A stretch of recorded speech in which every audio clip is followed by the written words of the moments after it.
할렐루야. 그렇게 하실 줄 믿습니다. 오늘 본문의 말씀을 의지해서 청년아 일어나라 라는 제목으로 함께 은혜의 말씀을 나누기를 원합니다.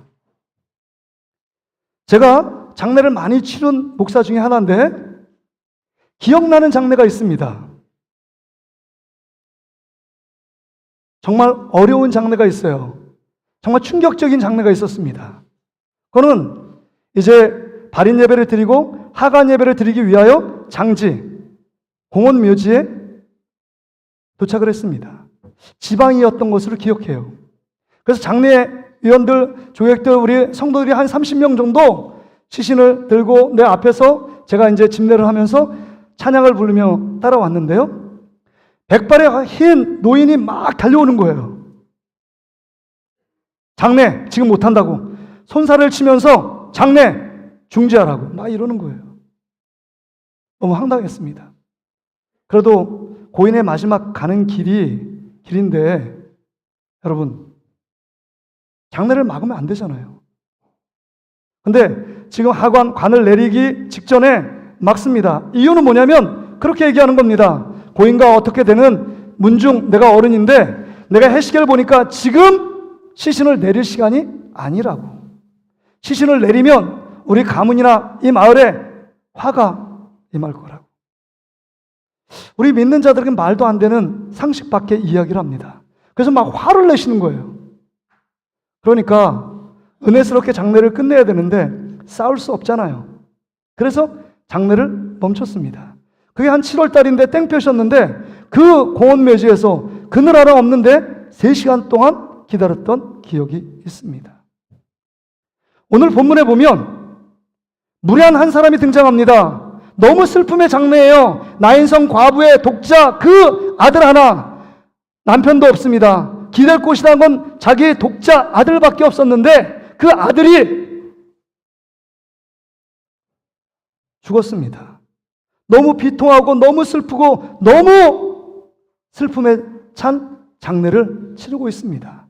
그래서 그 사정을 아는, 과부의 사정을 아는 그 모든 지인들, 동네 사람들이 묵묵하게 장례 행렬을 따라 나인성 그 성을 나오고 있습니다. 그런데 그 장례를 너무 무례하게 그 장례를 막아서는 한 사람이 있습니다. 그리고 관에 손을 댑니다. 그 자가 누구입니까? 그 자라고 말하니까 불건강한데 그분이 누구입니까?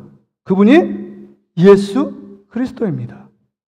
예수님은 사랑이 많으시기 때문에 무례하고 상식 밖의 일들을 하지 않는 분이라고 우리는 상식적으로 생각됩니다.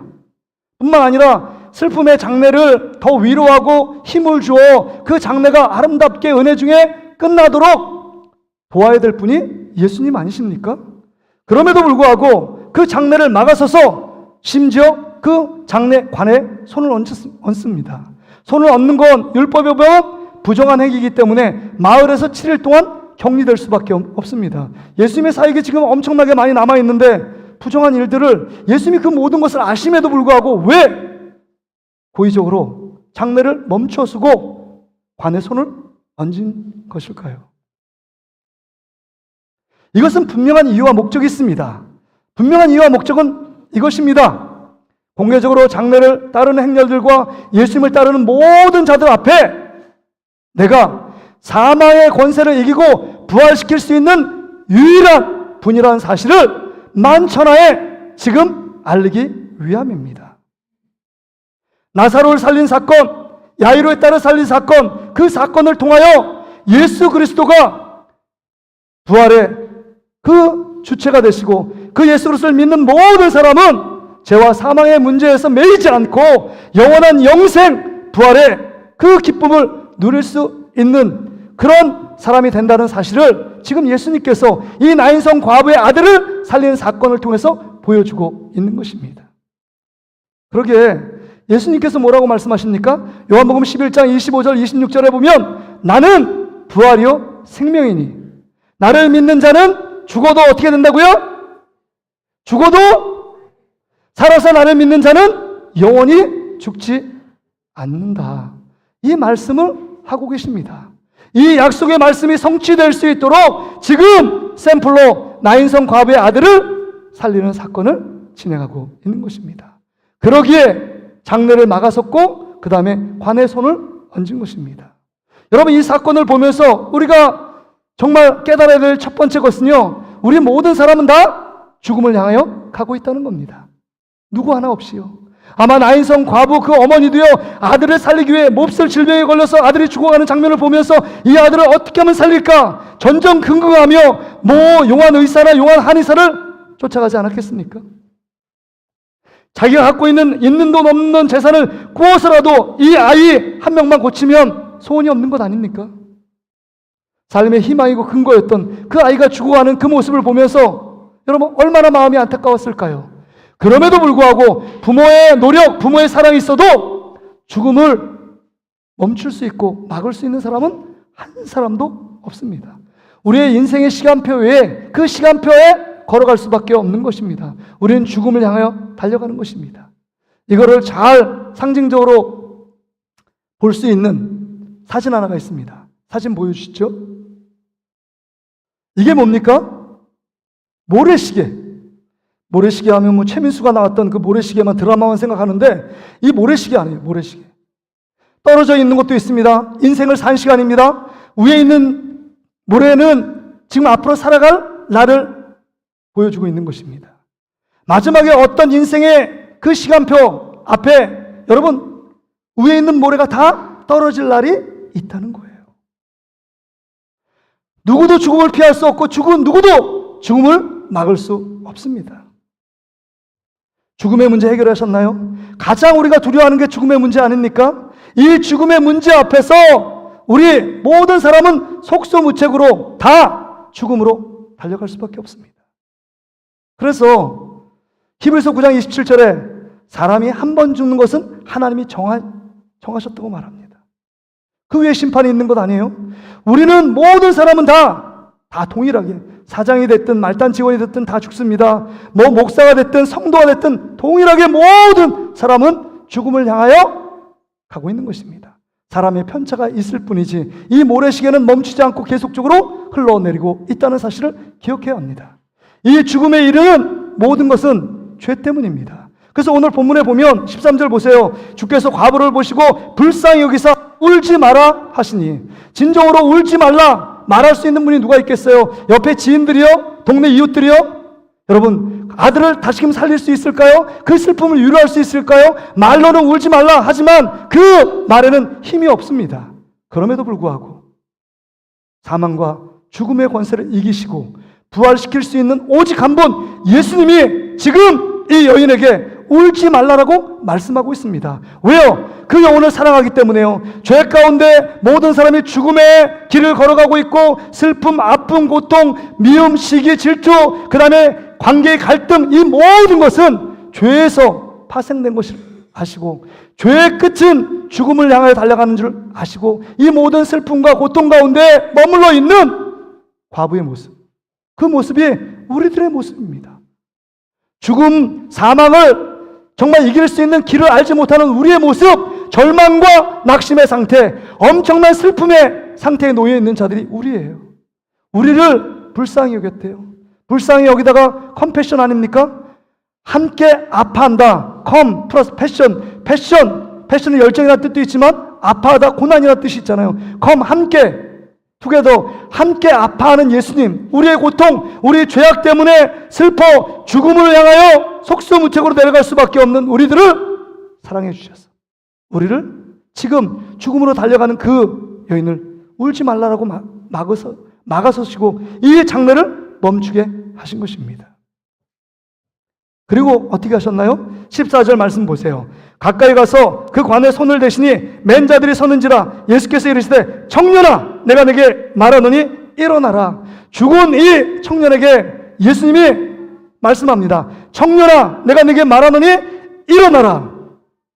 한번 따라합시다. 청년아 일어나라. 청년아 일어나라. 그 여러분의 이름이 청년이에요. 여러분들을 영적으로 죽어 있고 아직도 사망과 어둠의 권세, 죄악의 권세, 정말 사단의 권세 아래, 그늘 아래 아무런 소망 없이 살아가는 우리들에게 다시금 일어나라고 말씀하고 있는 것입니다.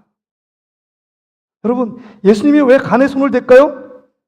관에 손을 대면 시신을 손을 댄 것처럼 부정합니다. 7일 동안 그 마을 안에서 격리돼야 돼요.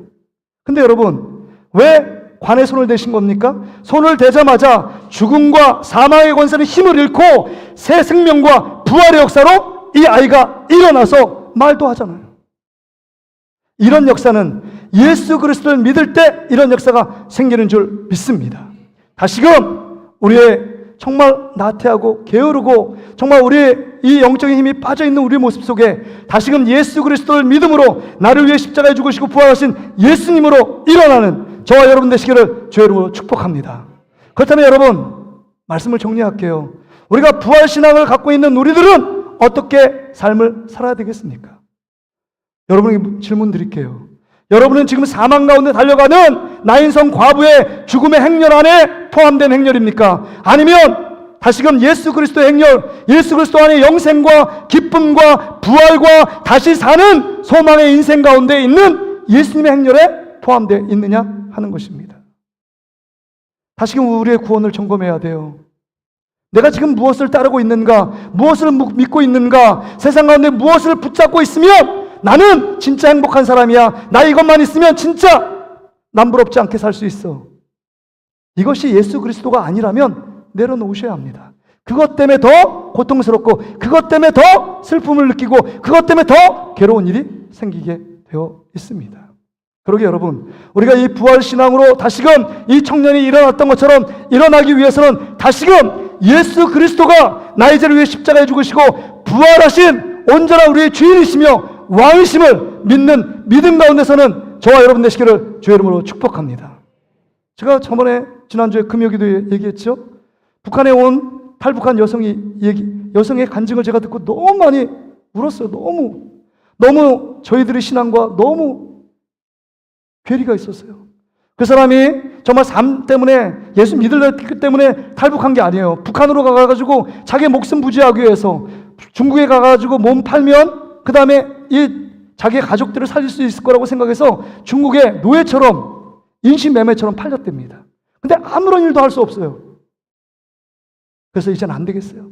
그래서 거기 주인이 늘 호시탐탐 감시하는데 감시망을 피해서 달아났습니다. 달아났는데 그 마을에 있는 언니를 우연찮게 만났고 그 언니가 중국에서 활동하는 한국 선교사님한테 복음을 들은 사람이에요. 그 선교사님하고 연결합니다. 그리고 복음을 듣게 됐습니다. 복음이 뭐냐? 하나님의 최고의 선물이에요. 우리가 죄 가운데 있는 우리들을 예수 그리스도가 우리의 죄를 위해 십자가에 죽으시고 3일 만에 부활해 주셔서 구원의 완성을 이루시고 그 예수 그리스도를 믿는 자 안에 구원을 받고 영생을 얻고 예수님처럼 부활한다는 그 믿음이 그 여인에게 확 들어온 겁니다. 들어오니까요, 죽음이 두렵지가 않아요. 사는 거나 죽음이나 똑같아요. 죽으면 더 천국에서 우리 하나님 품에 안길 것을 생각하니까 더 기쁨이 있어요. 그래서 그 안에 예수 그리스도를 믿고 사명이 생긴 겁니다. 다 탈북한 사람은 다 한국으로 온대요. 평화의 나라, 살기 좋은 나라. 그런데 이 여인은 하나님 앞에 사명을 받습니다. 자기 믿지 않는 엄마가 있고 그 언니가 있는 거예요. 형부도 있고. 그리고 형부의 자녀들이 있는 거예요. 그들도 지금 예수 믿지 않고 죽으면 지옥 갈 텐데 아니야, 내가 다시금 북한으로 들어갈 거야. 모든 사람이 말렸대요. 거기 있는 선교사님도 말렸답니다. 거기에 있는 지인들도 야, 너 미쳤어? 너 돌았어? 안 돼. 북한 가면 잡힐 거야. 북한에 가서 총살이야. 너 안 돼. 3년, 벌써 북한에 나온 지 3년이 됐습니다. 딱 들어가니까 보위부가 딱 기다리고 포위해서 가는 거예요. 근데 하나님이 그 길을 열어주시고 그 다음에 그 가정에 복음을 전하게 합니다. 근데 예수 그리스도를 전하면 바로 직결 총살이래요. 그런데 이 여인이 왜 총살을 두려워하지 않고 죽음을 두려워하지 않을 수 있었을까? 그가 고백하는 말이 있어요. 난 예수 그리스도를 믿습니다. 나는 지금 죽어도 예수님과 함께 부활하여 영원토록 살 것을 내가 믿기 때문에 난 조금도 두려워하지 않습니다. 할렐루야. 죽음이 조금도 두렵지 않대요. 살아도 주님과 함께요, 죽으면 주님 품으로 가는데 뭐가 두려움이 있겠냐고 그 안에 어머님을 보고만 예수 믿게 하고 그 언니와 형부, 자녀들을 예수께로 인도합니다. 그 옆에 있는 이웃도 예수님께 복음 전하고 그 다음에 다시금 탈북해서 한국 땅에서 그런 증거를 하고 있는 거예요. 몇 명인지 모르지만 탈북해서 그 북한 거기에서 지하에서 신음소리를 내면서 그렇게 한대요. 나의 갈 길을 다 가도록. 노래도 못한대요. 옆에 들릴까봐 신음소리처럼 토해내는 나의 갈 길 다 가도록 예수 인도하시는 그 찬양을 부르며 엉엉 눈물로 예배하는 그들의 모습 보며, 여러분, 그게 진짜 하나님이 기뻐하시는 예배자들의 삶 아닐까요? 우리는 작은 일에도 픽픽 쓰러지고 넘어지는 우리의 모습들 아닙니까? 다시금 죽음도 이기게 하시고 새로운 생명을 주신 예수 그리스도를 믿는 믿음 위에 걸어가는 저와 여러분 되시기를 주의 이름으로 축복합니다. 오늘은요, 제가 새로운 날을 선포하려고 그래요. 5월 28일은 무슨 날인지 아십니까? 5월 28일? 앞으로 다가올 5월 28일? 그날은 주일이에요. 근데 여러분 가운데 정말 예수 그리스도를 믿지 않는, 나는 예수 그리스도를 믿고 나를 위해 부활하신 예수 그리스도를 믿어 구원을 얻고 새 생명을 얻었는데 여전히 세상에 죽어가고 있는 사람들이 있잖아요. 죽음의 골짜기를 지나가고 있는 사람 있잖아요. 지옥을 향해 달려가는 사람 있잖아요. 한 7주, 8주 남았는데 우리의 자녀를 위해서 계속 기도하길 원합니다. 대신방 가면요, 이구동성으로 하시는 말씀이 있어요. 목사님, 우리 자녀들 위해서 기도해 주세요. 자녀들이 중학교, 고등학교 다 다시 동신교회 다녔대요. 근데 지금 다 안 다녀요. 대부분의 사람이 안 다닙니다. 아마 그 아이들만 지금 와도 2층, 3층이 차고 넘칠 거래요. 여러분, 우리가 지금 할 일이 뭐예요? 부활의 예수 그리스도를 내가 믿는다면, 부활이 있음을 믿고 천국이 있음을 믿고 지금 죽어도 천국에 간다는 확신이 있다면 우리의 자녀들, 우리의 믿지 않는 부모들, 여러분의 남편, 아내, 그 다음에 여러분의 친척들 어떻게 하시겠습니까? 지옥에 가는 것을 보고만 계시겠습니까? 나만 구원받고 이기적인 삶을 사시겠습니까? 이제 여러분의 책임이 있습니다. 우리를 먼저 구원하신 사명이 있습니다. 이걸 사명이라고 말해요. 여러분을 먼저 예수 그리스도 알게 하고 나를 위해 십자가에 죽으신 예수 그리스도, 부활케 하신 예수 그리스도, 그분을 믿는다면 이제 믿지 않는 자녀들, 친척들, 이웃들, 동기관들, 부모들을 생각하며 그들을 위해서 함께 기도하며 나가야